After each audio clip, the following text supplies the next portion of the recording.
social adhesion. Translation, Adam has found how cancer cells spread. And once we understand that better... I guess the next step for either you or somebody else would be, once you find out how that works, how do you stop that? Exactly. Exactly. When they're treated to spread, Adam began working on his zipper theory 5 years ago in grade 7. Now he spends a couple of afternoons a week at the National Research Council continuing his work. At 16, he's one of the youngest, if not the youngest, scientists there. My ultimate goal is to publish by the end of the summer in a scientific journal. Eventually, he'd like to pursue a career in medical research. His teachers say, no problem. He has all the qualities as a human being and as a student and as a researcher. While he was in Texas, Adam met several Nobel laureates, Dr. Walter Gilbert, Nobel Prize chemist, was courted by several U.S. universities and labs, and even offered his own science film. Will it be called Adam Bly, the Science Guy? I'm not sure. Whatever, look for Adam Bly and his zipper theory coming to a screen near you. Just because money for education seems to be drying up, demands on the system aren't. In fact, they're greater than ever. Parents, taxpayers, educators, and business people all vie to see their vision of schools carry through, while students have more diverse needs than ever. Can schools meet higher expectations with declining dollars? And what are the consequences of going into partnership with business to boost funding? Those are some of the questions Heather Jane Robertson tackles in her new book, No More Teachers, No More Books. She joins me now. You don't exactly embrace technology in your book. In fact, you're very leery, Heather, of what computers could do to classrooms. What's wrong with high tech, though? Well, I think our first problem is that we aren't asking the question about how much we're willing to pay for that technology in the classroom. And we've been deceived into thinking that it's a solution to problems created by humans, and I guess they're going to be solved by humans. What about the quality of schools? There's a general perception in Canada that education isn't what it used to be. Is that true? Well, I think we could say at any time in our history, education isn't the same way as it was the decade before. Sure, our schools are facing a lot more challenges. It's a much more complex world, and our kids are a lot more diverse. Having said that, what we're pretending are solutions, like corporate partnerships or technology, are in fact making the problems much deeper, much harder to understand, and harder to solve. But aren't we in competition with other countries, and shouldn't we be in competition with other countries, like Japan, for instance? Well, we're going to compete with them in certain ways. What are we prepared to do to our kids in order to have, you know, a Canadian transnational do a better job of competing with a Japanese transnational?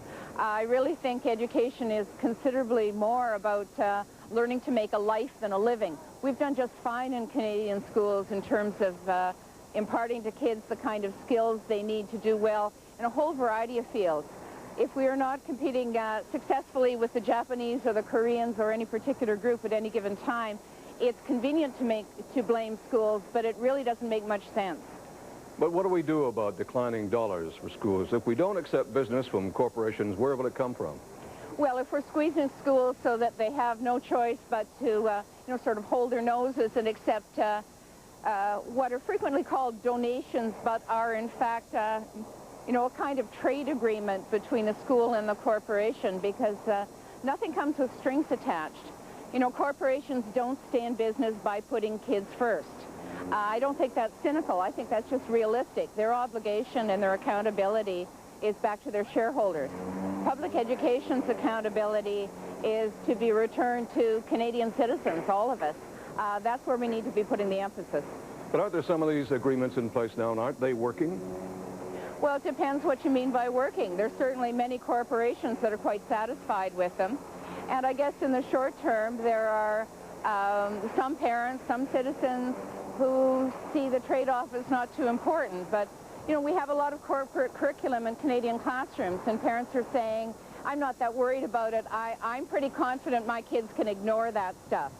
And I'm saying, what does it come to when we are sending our kids to school hoping that they'll ignore the information that's put in front of them? All right, Heather, thanks very much. You're welcome.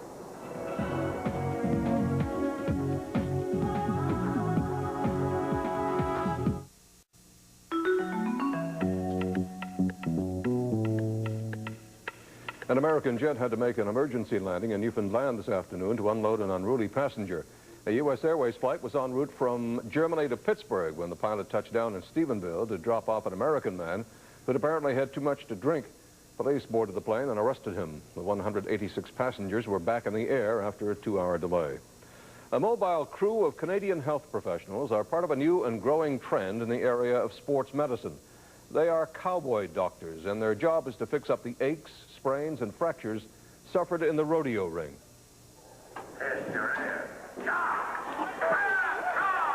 They travel the continent one rodeo town to the next. At every stop, cowboys and cowgirls punish their bodies, all for the thrill of winning.